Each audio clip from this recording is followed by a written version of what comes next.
Hello friends, welcome back to my channel. मैं अपना channel captain शताब्दी चैटर्जी में आप सबको और एक बार स्वागत करती हूँ। अभी तक जिस किसी ने भी इस चैनल को सब्सक्राइब नहीं किया है जल्दी से कर लीजिए, क्योंकि जब भी मैं कोई नया वीडियो बनाऊँ उसका नोटिफिकेशन तुरंत आप तक पहुँचे। और पास में जो बेल आइकन है उसमें ऑल टाइप जरूर प्रेस करिएगा, तो ही ये फैसिलिटी घर बैठे आपको मिलेगा। ये फैसिलिटी टोटली फ्री है। आपको पता ही है, मैं एक सीरीज से वीडियो बना रही हूँ on air India sets vacancies for February 2022। आज इस सीरीज का पार्ट 6 है। ऑलरेडी मैंने 5 पार्ट बना चुकी हूँ। अगर आपने अब तक नहीं देखा है तो ज़रूर देख लीजिएगा। जो भी क्वालिफिकेशन आपका है उसी के हिसाब से आपको ज़रूर कुछ ना कुछ मिल जाएगा मौका। आज ये वीडियो जो मैं शुरू कर रही हूँ पार्ट 6 का, इससे पहले मैं आपको एक चीज़ बोलना चाहती हूँ। आप में से कईयों में मुझे कमेंट बॉक्स में स्पेशली या फिर मेल में भी आया हुआ है कुछ, आपने मुझे क्वेश्चन किया है कि क्या एयरलाइंस में नौकरी पाने के लिए कोई फीस देना पड़ता है या फिर कोई डोनेशन देना पड़ता है, समथिंग लाइक दैट। मैं आपको एक चीज़ बताऊं, एयरलाइंस में एक ऐसा इंडस्ट्री है, यहाँ पे बहुत सारे लोगों को बहुत मतलब कैसे इंटरव्यू होगा इसके बारे में ठीक से पता नहीं होता। तो अगर आप ये सब पता करने के लिए कोई ट्रेनिंग के थ्रू आ रहे हैं और कोई ट्रेनिंग के लिए कोई इंस्टीट्यूट के साथ आप जुड़े हुए हैं, तो डेफिनेटली उस इंस्टीट्यूट का एक कोर्स भी होगा। आपका ट्रेनिंग, जॉब असिस्टेंस प्रोवाइड, इस सारी चीज़ के लिए।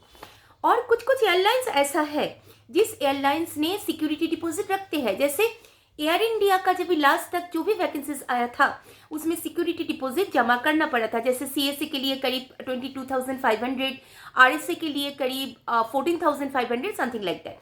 अब टाटा आने के बाद क्या होगा, ये जिस दिन इन लोगों को चेकलिस्ट दिया जाएगा, वो सिक्योरिटी डिपॉजिट जमा ले रहे हैं नहीं ले रहे हैं, उसी दिन पता चलेगा। और कुछ कुछ एयरलाइंस केबिन क्रूज के लिए भी सिक्योरिटी डिपॉजिट जमा रखते हैं। एयरलाइंस का जो अकाउंट है उसके साथ एक ड्राफ्ट लेते हैं। सो ये चीज़ है, मतलब ऐसा नहीं है कि आपको और वैसा भी है कि कोई भी एयरलाइंस में एक पैसा भी नहीं लगता या फिर वो सिक्योरिटी डिपॉजिट नहीं लेते। तो ये सारी चीज़ है, इसको आप कंफ्यूज मत हो जाइए। अगर आप कोई इंस्टीट्यूट में पढ़ रहे हैं, ट्रेनिंग ले रहे, सो डेफिनेटली इंस्टीट्यूट का एक फीस होगा।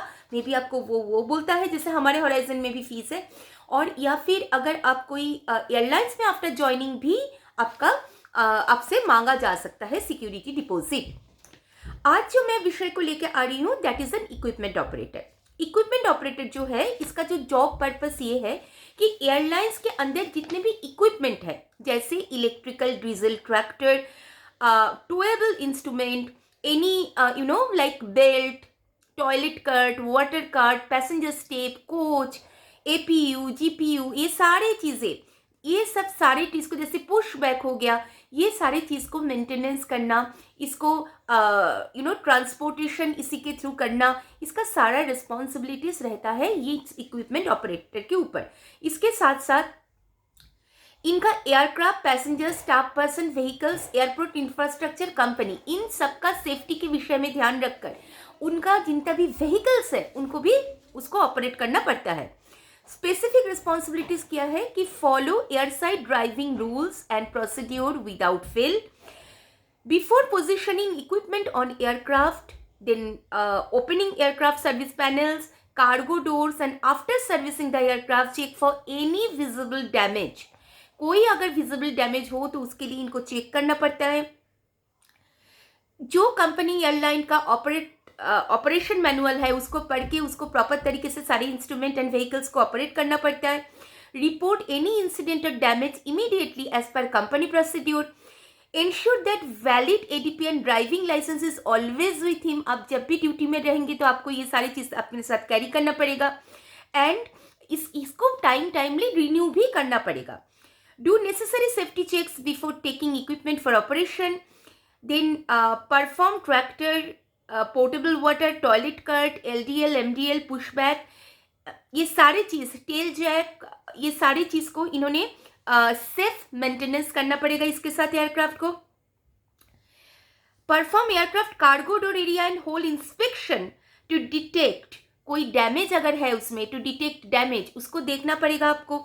असिस्ट रैम ट्रेनर्स, उनको ट्रेनिंग देना पड़ेगा। Then perform cargo towing duties, assist in GSC washing, ये सारे चीज़ आपको करना पड़ेगा। आफ्टर ऑल, मतलब बोलने का मतलब एक ऐसा है, क्योंकि बहुत सारे टर्मिनोलॉजीज ऐसा है कि एज अ लेमैन आप समझ नहीं पाएंगे, बट एक मतलब समझाने के लिए ये बोला जा सकता है, जो मैंने पहले भी बोला कि जितने व्हीकल्स, जितने भी मोटर्स, जितने भी मशीन्स हैं, ये सारे चीज़ को time to time serviceability check and उसके साथ उसको ऑपरेट करने के लिए आपके पास ड्राइविंग लाइसेंस होना ज़रूरी होता है। ये सारी चीज़ आपको करना है।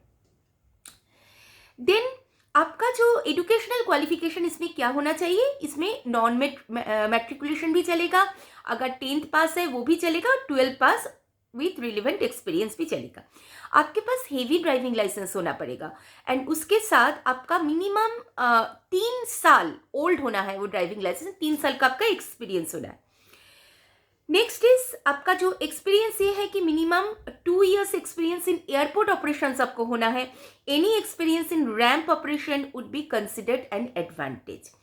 पर्सनालिटी में आपको क्या होना चाहिए, ability to operate various industrial equipment और व्हीकल्स, हाई एनर्जी लेवल्स आपको होना चाहिए, मेडिकली फिट होना चाहिए and you should carry a weight of up to 25 kgs, ability to work in extreme weather condition, adequate communication skill and उसके साथ साथ applicant should be medically fit and आपका colour blindness नहीं होना चाहिए, उसके साथ आईसाइट 6/6 विजन विथ और without glass and colour vision आपका नॉर्मल, ये सब सारी चीज आपको होना है।